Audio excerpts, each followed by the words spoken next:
2019년 상반기 마지막 주일입니다. 벌써 반이 지나갔습니다. 지난 6개월 동안 저와 여러분을 여기까지 지금까지 인도해 주시고 지켜주신 에베네셀의 하나님께 감사와 영광을 드립니다. 또 회개할 것도 있지요. 우리가 2019년 처음 시작할 때 우리가 하나님 앞에 나와서 금년에는 하나님 뜻대로 살고 하나님 뜻대로 기도하고 하나님 뜻대로 말씀 가까이 하겠다고, 영적 부흥을 위해서 더 기도하고 영적 부흥을 위하여 또 하나님 말씀 가까이 하고 헌신하겠다고 다짐하고 결단했는데 6개월 뒤돌아보면 그렇게 살지 못한 거 너무 많았음을 우리는 깨닫게 됩니다. 회개할 것은 회개하고 나머지 하반기에도 하나님 더 큰 은혜 주시어서 금년 주셨던 그 사명 잘 감당할 수 있도록 은혜 베풀어 주시기를 축복합니다. 오늘 우리가 읽었던 말씀 너무나 잘 알고 있는 말씀입니다. 엘리야 선지자와 바알과 아세라 선지자 850명이 갈멜산에 모여서 바알이랑 하나님이랑 누가 정말로 살아계신 하나님이냐, 누가 진짜 신이냐 대결하는 장면입니다. 불로 응답하는 그분이 참 하나님이시다, 그렇게 규정을 해놓고 바알과 엘리야와 지금 바알 선지자들이 예배를 통해서 불로 응답하는 그분을 찾고 있는 모습입니다. 여러분, 이 대결로 엘리야가 이스라엘 선지자 가운데 가장 위대하고 유명한 선지자가 되었습니다. 여러분, 선지자가 위대하다고 하는 뜻은 뒤집어 얘기하면 그 시대가 그만큼 악하다고 하는 뜻이에요. 쉬운 말로 하면 약이 세다고 하는 뜻은 병이 그만큼 지독하다는 뜻이죠. 왜 엘리야가 그 시대에 그렇게 위대한 선지자가 그 시대에 있었느냐? 엘리야 시대가 그만큼 하나님 보시기에 악한 시대였기 때문에 그런 거예요.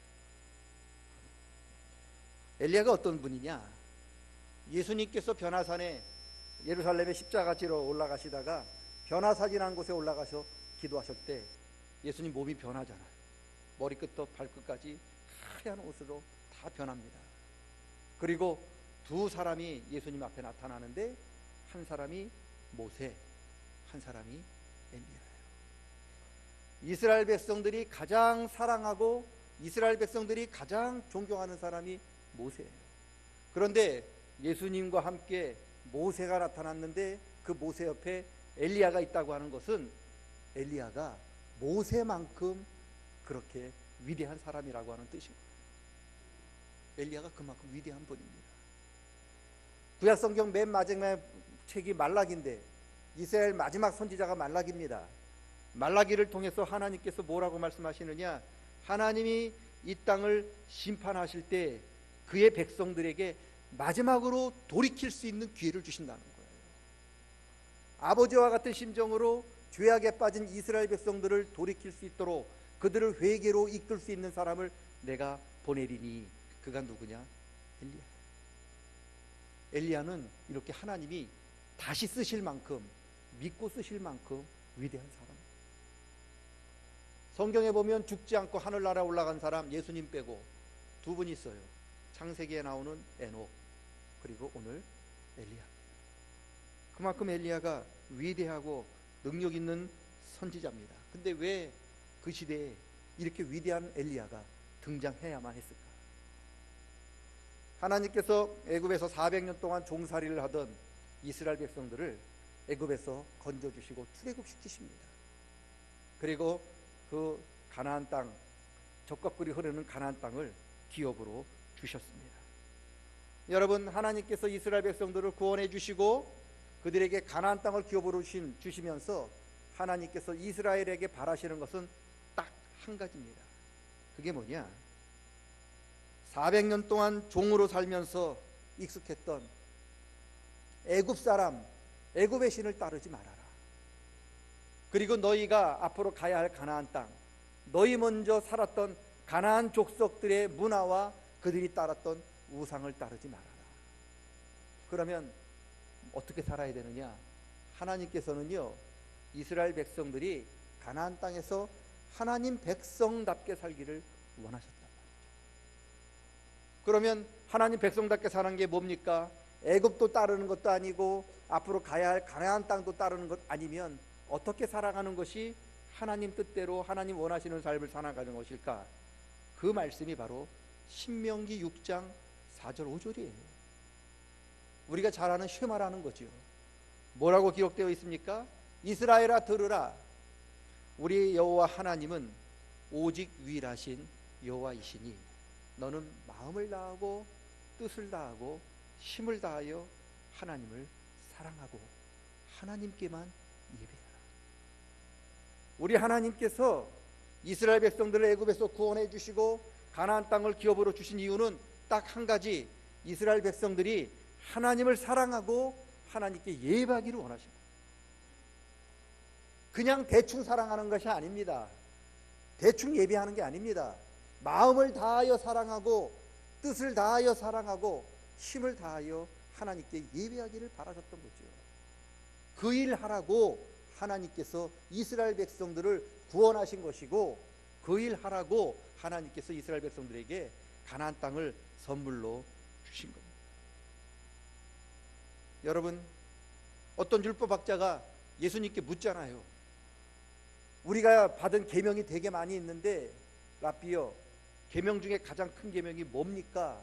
그렇게 질문했을 때 예수님께서는요, 이스라엘 백성이라면 어린아이부터 연세가 드신 어르신까지 누구나 다 알고 있는 이 쉐마의 말씀으로 대답하셔요. 하나님을 사랑해라. 마음을 다해서 사랑하고 뜻을 다해서 사랑하고 힘을 다하여 사랑해라. 이게 가장 큰 계명입니다. 새로운 것을 말씀하신 게 아니에요. 누구나 다 알고 있는 말씀을 예수님이 가르쳐 주신 겁니다. 왜 그러느냐? 하나님께서 이스라엘 백성에게 원하시는 것, 그리고 그 하나님께서 오늘 저와 여러분에게 원하시는 것, 저와 여러분이 하나님을 사랑하기를 원하십니다. 마음을 다해서 사랑하기를 원하시고요, 힘을 다하여 하나님 사랑하기를 원하신 겁니다. 이게 하나님이 우리에게 원하시는 겁니다. 하나님이 우리에게 이걸 원하시기 때문에 죄악 중에 있는 여러분을 구원해 주시고 우리를 구원해 주시고 하나님 나라를 기업으로 주신 이유예요. 하나님 다른 거 원하지 않습니다. 하나님 사랑하고 하나님께 예배하게 하고 하나님께 예배하지 못하도록 방해하는 애굽에서 구원해 주신 거죠. 바로가요, 이스라엘 백성들 하나님 섬기지 못하도록 얼마나 방해했는지 몰라요. 하나님이 그걸 보시고 이스라엘 백성들 예배하지 못하는 그 환경을 떠나도록 출애굽해 주신 거예요. 왜 가나안 땅 주셨느냐? 하나님께서 그 가나안 땅에서 이스라엘 백성들 마음껏 하나님 찬양하고 마음껏 하나님 앞에 예배하고 마음껏 하나님 사랑하라고 가나안 땅을 선물로 주신 거예요. 제가 아직도 기억나는 친구가 있는데 같이 신앙생활 했던 친구입니다. 저희 집도 제가 어렸을 때 이제 남의 집 세를 살았거든요. 근데 그 친구도 이제 세를 살았는데 저희 집 주인 아주머니는 사람이 좀 괜찮았어요. 그래서 저희가 교회 다니는 거에 대해서 크게 신경을 안 썼는데 그 친구는 그 주인 아주머니가 그 친구네 가정이 교회 가는 걸 굉장히 싫어했어요. 그 주일날요, 친구네 가정이 그 부모님부터 그 아이가 성경책을 숨기고 눈치 보면서 교회를 왔어요. 왜? 성경책 꼭 가면 재수 없다고 막 욕을 하고 아주머니가 그러는 거예요. 방 빼라고, 나가라고. 대신방을 받고 싶어도 못 드리는 거예요. 오면 난리 나는 거예요. 구역 예배 못 드려요. 그 아주머니가 난리 쳤어요. 그 친구 어머니가 기도 제목이 있는데 기도 제목이 뭐냐? 하나님, 마음껏 예배할 수 있도록 조그맣지만 조그마도 좋으니까 내 집 좀 주십시오. 그게 기도 제목이었어요. 그러다가 정말 하나님이 조그만 집 줬어요. 그 집 가서 입주 예배 드리는데 그 부모님이, 친구 부모님이 자기 집에서 찬양 부르고 자기 집에서 예배 드릴 수 있는 그거 하나만 가지고도 엉엉 울면서 예배 드렸어요. 같이 갔던 신방대원들도 그 어머니가 얼마나 힘들게 예수 믿는지 다 아니까 엉엉 울고, 말씀 전하는 목사님도 너무 안타까워서 엉엉 울고, 그렇게 정말 통곡하면서 감사하면서 예배드리는 기억이 아직도 기억이 납니다. 하나님께서 왜 이스라엘 백성들을 애굽에서 구원해서 가나안 땅으로 보내줬느냐? 애굽에서 예배 못 드렸거든요. 바로가 못 드리게 했거든요. 왜 가나안 땅을 선물로 주셨느냐? 야, 내가 너 예배 못 드리게 하는 가나안 땅에서 구원해, 애굽에서 구원해서 가나안 땅 줄 테니 너 가나안 땅 가서 마음껏 예배해라. 너 마음껏 하나님 찬양하고 너 마음껏 나한테 감사하고 마음껏 나를 사랑해라. 그래서 주신 거예요. 오늘 하나님 똑같습니다. 왜 하나님이 저와 여러분을 구원해 주신지 아십니까? 왜 하나님에게 여러분에게 은혜를 베풀어 주신지 아십니까? 마음껏 하나님 찬양하고 마음껏 하나님께 예배하고 마음껏 하나님께 감사하게 하기 위하여 저와 여러분을 불러주시고 이렇게 좋은 은혜를 주신 줄로 믿습니다. 그거 기억하셔야 돼요. 하나님이 원하시는 그거 한 가지예요. 내 은혜를 감사하면서 마음껏 나한테 예배해라. 그게 하나님이 원하시는 한 가지입니다. 오늘 예배하는 저와 여러분, 이 모습 보고 하나님 가장 기뻐해 주실 줄로 믿습니다. 그런데 이스라엘 백성들이요, 변했어요. 처음에 하나님 주신 가나안 땅에 들어갈 때는요, 나와 내 집은 오직 하나님만 섬기고 하나님만 예배하겠습니다, 그렇게 다짐하고 결단했거든요. 그런데 시간이 점점 지나가다 보니까요, 이스라엘 백성들이 하나님을 향한 하나님의 그 사랑이 식어졌어요. 그러다 보니까 어떤 일이 생겼느냐? 오직 하나님께만 예배하고 하나님 바라봐야 할 이 이스라엘 백성들이 사랑이 식어지니까 힐끔힐끔 주위에 있는 바알을 쳐다보기 시작하고요, 주위에 있는 아세라를 쳐다보기 시작하고 우상에게 마음을 점점 빼앗기기 시작했어요. 그러다가 급기야는 하나님을 떠나서 이제는 완전히 바알과 한살림을 차리게 되었다는 거죠. 그게 엘리야 시대. 엘리야 시대는 어떤 시대느냐? 하나님을 사랑하는 사랑이 다 식어지고 이제는 이스라엘 백성들이 하나님을 떠나 바알과 짝하는 그런 시대가 엘리야 시대입니다. 여러분, 마치 하나님 예배할 수 있도록 집 주세요, 내 집에서 마음껏 예배할 수 있도록 나에게 장막 주세요, 그렇게 부르짖어서 하나님이 마음껏 예배하라고 집 줬더니 처음에는 그 집에서 감사합니다, 하나님 장막 주셔서 감사합니다 기도하더니 점점 시간이 지나니까 사랑이 식어져서 집 꾸미느라고, 그 다음엔 더 큰 집으로 이사 간다고 하면서 하나님에 대한 사랑이 식어져 하나님을 등한시하고 자기에게 주신 사명도 직분도 등한시하고 결국은 교회를 떠나고 하나님을 떠나는 모습과 똑같은 거예요. 그게 이스라엘 백성들 모습이었던 거죠. 여러분, 하나님을 사랑하고 하나님께 예배하던 이스라엘 백성, 더 이상 하나님을 찾지도 않아요. 하나님 부르지도 않습니다. 이게 엘리야 선지자의 시대의 모습입니다.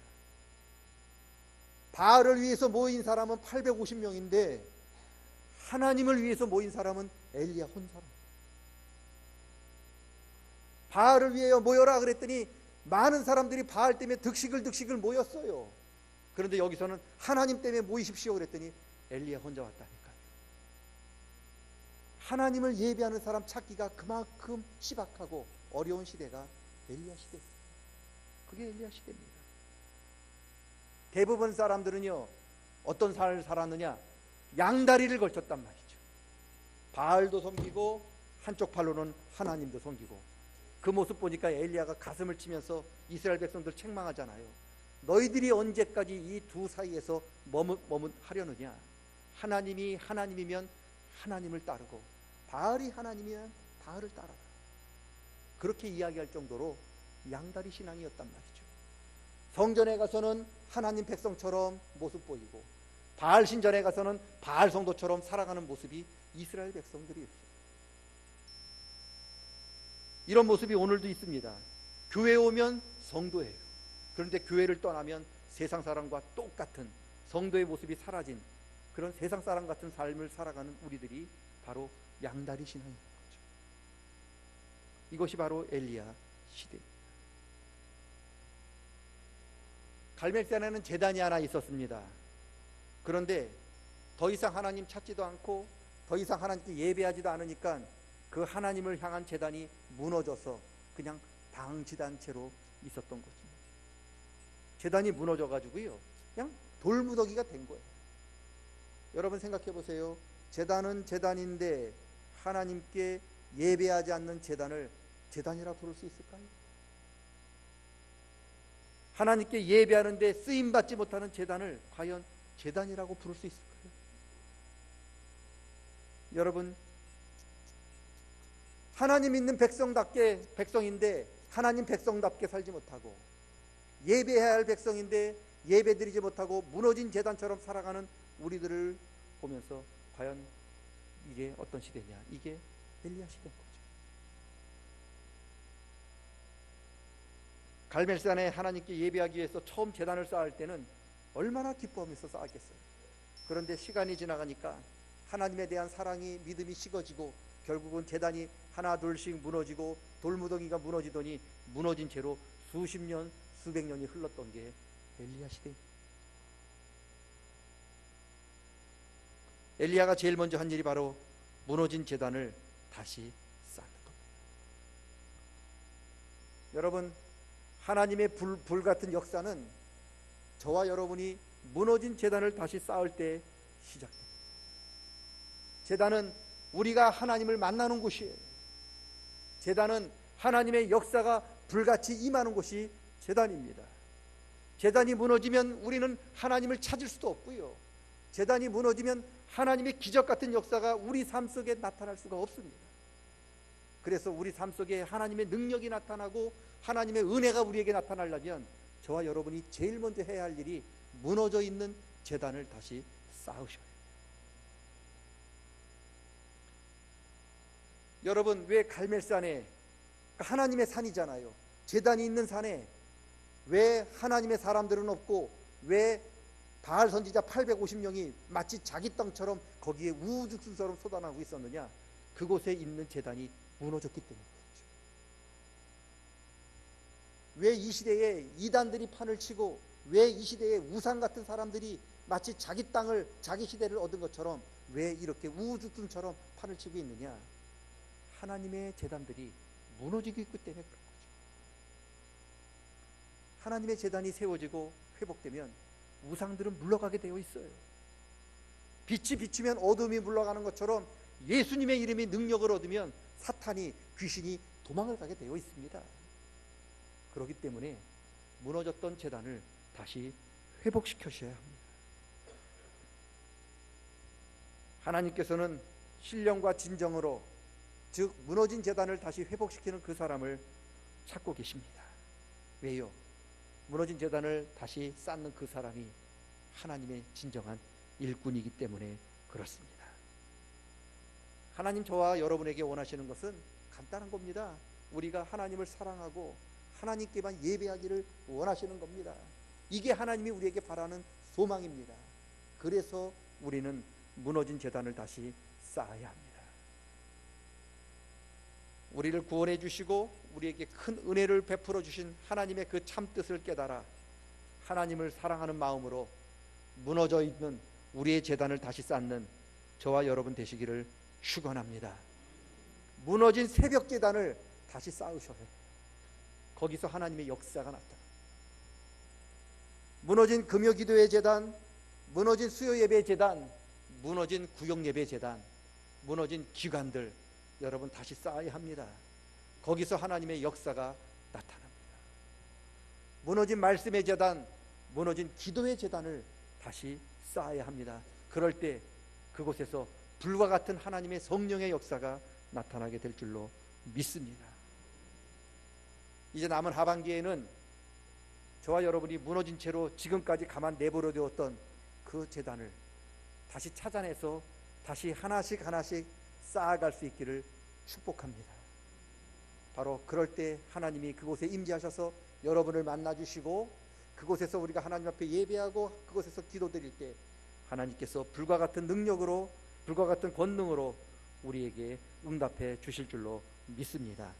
그런 은혜가 있기를 주의 이름으로 간절히 축원합니다. 따라합니다. 무너진 제단을 다시 쌓겠습니다. 무너진 제단을 다시 쌓겠습니다. 통성으로 우리가 통성으로 1, 2분 기도하겠습니다. 하나님, 나에게 무너져 있는 재단 있다면, 내가 쌓아야 할 재단이 있다면, 다시 회복해야 할 재단이 있다면 깨닫게 해주시고, 무너진 곳 다시 쌓을 수 있도록 능력과 믿음 허락해 주시옵소서. 무너진 것이 회복되어 하나님 만나고 하나님의 기적의 은혜를 체험하는 하반기가 되게 해 주시옵소서. 이 시간 통성으로 1, 2분 동안 함께 기도하도록 하겠습니다. 자비하시고 사랑이 많으신 아버지 하나님, 무너진 재단 다시 쌓을 수 있도록 도와주시옵소서. 무너진 새벽 재단, 무너진 수요 예배 기도, 무너진 금요 기도회, 무너진 기관들, 무너진 구역, 특별히 무너진 하나님 주일 예배를 회복하게 도와주시옵소서. 기도의 재단이, 말씀의 재단이 다시 쌓아지는 은혜가 있기를 원합니다. 그곳에서 하나님의 임재를 체험하게 도와주시고, 그곳에서 불로 역사하시는 하나님의 은혜를 체험하는 우리 모두가 되기를 원합니다. 주님 붙잡아 주시옵소서. 쌓을 수 있도록 도와주시옵소서. 쌓게 하여 주시옵소서. 회복시켜 주시옵소서. 감사드립니다. 하나님 아버지, 무너진 곳 있다면 그곳 다시 쌓을 수 있도록 우리에게 능력도 주시고 은혜를 베풀어 주시옵소서. 그곳에서 임재하시는 하나님의 임재를 체험하게 도와주시고, 그곳에서 불로 역사하시는 하나님의 뜨거운 성령의 역사를 그 제단에서, 다시 쌓은 제단에서 체험할 수 있도록 우리를 붙들어 주시옵소서. 예수님의 이름으로 기도드리옵나이다. 아멘.